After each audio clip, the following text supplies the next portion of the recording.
So ఎక్కడైనా కూడా ఏ కాలేజీలో అయినా కూడా ఖచ్చితంగా స్పోర్ట్స్ అనేవి ఉండాల్సిందే. ఎంత చదువున్నా ఖచ్చితంగా ఆ ఎన్విరాన్మెంట్ అనేది లేకపోతే పిల్లలకి ముఖ్యంగా స్టూడెంట్స్కి ఈ ఏజ్లో రిలాక్సేషన్ అనేది ఉండదు. చాలామంది స్పోర్ట్స్ మ్యాన్స్ కూడా ఇక్కడి నుంచే తయారవుతారు. ఈ సందీప్ యూనివర్సిటీలో కూడా ఇలాంటి ఫెసిలిటీస్ చాలా ఉన్నాయి. క్రీడలకు చాలా ప్రోత్సాహం ఉంటుంది. ప్రత్యేకంగా ఇలాంటి టర్ఫ్ క్రికెట్ ఉంటుంది, బాక్స్ క్రికెట్ ఉంటుంది, అలాగే ఓపెన్ గ్రౌండ్స్ ఉన్నాయి, ఫుట్బాల్ గ్రౌండ్ కూడా ఉంది. ఇక్కడ చాలామంది పిల్లలు ఉన్నారు. వీరు చదువుతో పాటు కాలేజ్ అయిపోయిన తర్వాత ఇలా ప్లే గ్రౌండ్కి వచ్చి వీళ్ళందరూ కూడా ఆడుతుంటారు. ఎస్, వాళ్ళతో కూడా ఒకసారి మాట్లాడే ప్రయత్నం చేద్దాం. ఎక్కడి నుంచి వచ్చావు మనం? నేను నిజామాబాద్. ఓకే, ఏం చదువుతున్నావు? BTech first year. BTech first ఇయరేనా? సార్. ఓకే, హోమ్ సిక్ అలాంటిది ఏం లేదు? హోమ్ సిక్ లేదు సార్. లేదు. ఆడుతున్నావా క్రికెట్? ఆడుతున్నా సార్. ఏ గేమ్ అంటే ఇష్టం బాగా నీకు? క్రికెట్. ఇక్కడ ఆడుకోవడానికి అన్ని ఫెసిలిటీస్ ఉన్నాయా? ఉన్నాయి సార్. ప్లే గ్రౌండ్స్ ఉన్నాయా? ఉన్నాయి సార్. ఏ గేమ్స్ ఉన్నాయి? క్రికెట్ ఉంది, ఫుట్బాల్ ఉంది, కబడ్డీ ఉంది, వాలీబాల్ ఉంది, బాక్స్ టర్ఫ్ ఉంది, అన్నీ ఉన్నాయి. Okay, you are from? I am from Maharashtra in Jilgaon. You are mingle with our Telugu people? Are you mingle with Telugu but people? I don't understand Telugu. I am You don't understand Telugu? Yes. Okay. How is Telugu people? Telugu students? People are very humble and friendly. Very humble and friendly? Yes. Okay. So do you like Telugu students and Telugu people? Yes, like I like. Do you like Telugu foods?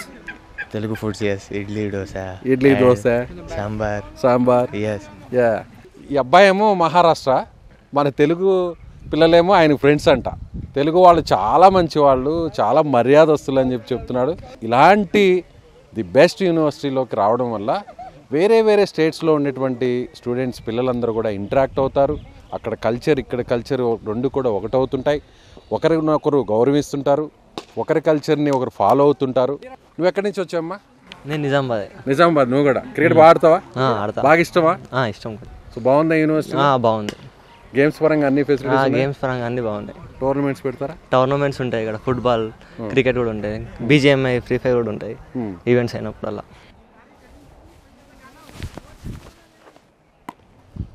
So నిజంగా స్టడీస్తో పాటు games, sports ఉంటేనే ఎవరికైనా కూడా ఆ చదువు మీద, ఆ college మీద, ఆ యూనివర్సిటీ మీద ఇంట్రెస్ట్ ఉంటుంది. ఎందుకంటే ఎంత చదివినా కూడా ఖచ్చితంగా ప్లే గ్రౌండ్కి రావాలి, తమకు నచ్చిన ఆట ఆడాలి. ఓన్లీ చదివే కాకుండా క్రీడలను కూడా ఇక్కడ ప్రోత్సహిస్తున్నారు. అందులో రాణించే వారిని కూడా వేరే ఈవెంట్స్ పంపిస్తున్నారు, టోర్నమెంట్స్ని కండక్ట్ చేస్తున్నారు, వాళ్ళకి కొన్ని ప్రైజెస్, అవార్డ్స్ లాంటివి కూడా ఇస్తున్నారు. సో అందుకే సందీప్ యూనివర్సిటీలో అన్ని ఫెసిలిటీస్ ఉన్నాయని అందరూ చెప్తుంటారు. మరెందుకు ఆలస్యం? మీరు కూడా సందీప్ యూనివర్సిటీలో మీ పిల్లల్ని జాయిన్ చేయాలనుకుంటున్నారా? లేదా మీరే స్టూడెంట్ అయితే ఇక్కడ చదవాలనుకుంటున్నారా? అయితే ఈ కింది నెంబర్కి కాల్ చేయండి. ఇమీడియట్గా యూనివర్సిటీని విజిట్ చేయండి. మీకు నచ్చినట్లయితే వెంటనే ఇక్కడ జాయిన్ అయిపోండి.